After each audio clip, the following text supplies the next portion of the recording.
This is an international day, and there are representatives here from many countries from around the world. This day of commemoration in memory of the victims of the Holocaust is fraught with significance. We fulfill at once our obligation never to forget, because every victim had a story, a family, a childhood, a future cut short. And as you go in these halls, in Yad Vashem, you see these individual stories, and this is made more poignant and more heart-wrenching by just thinking about each single person or a single person, then thinking about the multiplication of the horror.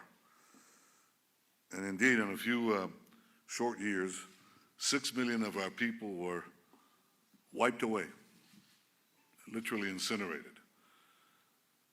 And the forces of evil had built an industry of mass murder. So as we remember the victims and this crime, we must never forget the roots of our greatest disaster, the insatiable hatred for the Jewish people. This hatred culminated in murder, but it began with intolerance. Well, the Holocaust, thank God, is behind us. But the hatred and intolerance that drove it is not. And anti-Semitism, which is the world's oldest hatred, is experiencing a revival in the enlightened West. You can see this in European capitals. It's just unbelievable. The rise of anti-Semitism, the resurgence of anti-Semitism, that is happening. And few would have imagined that this would be possible a few years ago. It's true that governments have shown responsibility, and on the whole have taken this up in Eastern Europe and in Western Europe alike. But it is also true that this hatred is bubbling, coming out of these cracks, coming out in the open again. Yet, as disturbing as this is, the greatest danger that we face of the hatred for the Jewish people and the Jewish state comes from the East. It comes from Iran. It comes from the Ayatollah regime that is fanning these flames and calling outright for the destruction of the Jewish state. Now, I want you to think about a regime that openly declared its intention to eliminate every black person, every gay person, every European. I think the entire world would be outraged, and rightly so. But when a regime merely calls to wipe out every Israeli, which is what they say, day in, day out, their most prominent leaders, they say it. What do we encounter? A deafening silence. Now that may change. I hope it will change. I believe it will change, because I spoke a few days ago to President Trump, and he spoke about the Iranian aggression. He spoke about Iran's commitment to destroy Israel. He spoke about the nature of this nuclear agreement and the danger it poses. We spoke about it together. I'm talking now not only in political terms. I'm talking about every person in the world.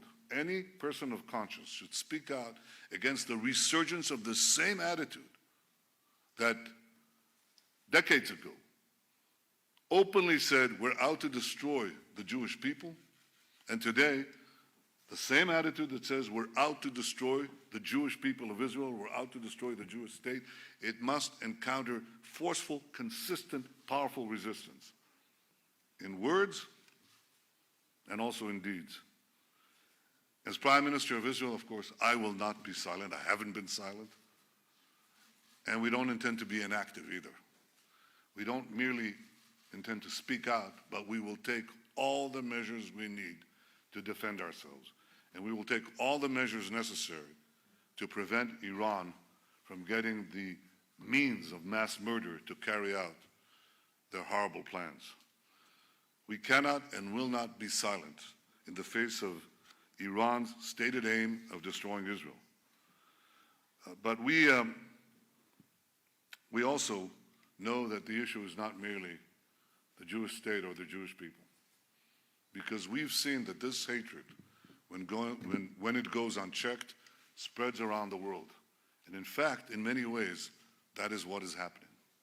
So it's up to the forces of civilization, the forces of conscience, the forces of responsibility to join together to stop this process.